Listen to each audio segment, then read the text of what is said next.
जय शिवराय दोस्तांनो. राज्यामध्ये अतिवृष्टी अनुदान किंवा पूरग्रस्त परिस्थिती ज्यावेळेस तर निर्माण झाली त्याचं जे अनुदान भेटणार आहे, ते शेतकऱ्यांना हे फार्मर आयडीनुसार दिलेलं जातं होतं. अद्यापही भरपूर अशा लाभार्थ्यांना हे अनुदान अजून वितरित झालेलं नाही. पण ह्या अनुदानाचा अपडेट एक असा आहे, की बाबा ज्या शेतकऱ्यांचे फार्मर आयडी आहेत, अशा शेतकऱ्यांना भरपूर प्रमाणात अनुदान हे वितरित झालेलं आहे. पण काही शेतकरी असे आहेत, की त्यांच्याकडे सध्या फार्मर आयडी नाहीये किंवा काही जणांचे फार्मर आयडी निघाले तरी अनुदान आज आलेलं नाहीये.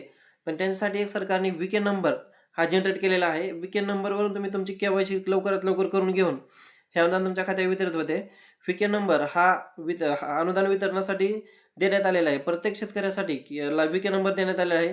ह्यामध्ये आता भरपूर शेतकरी सामायिक क्षेत्रवाले आहेत, काही स्पेशल क्षेत्रवाले आहेत.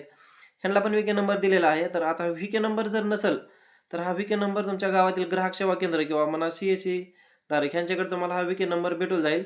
हा वीकेन नंबर घेऊन लवकरात लवकर के-वाय-सीची मुदत ही 28 फेब्रुवारी 2026 पर्यंत देण्यात आलेले आहे. तत्पूर्वी लवकरच जे लाभार्थी आहेत किंवा ज्यांना अजूनही अनुदान मिळालेलं नाही, अशा लाभार्थ्यांनी आपला वीके नंबर घेऊन के-वाय-सी करण्यात यावी. धन्यवाद.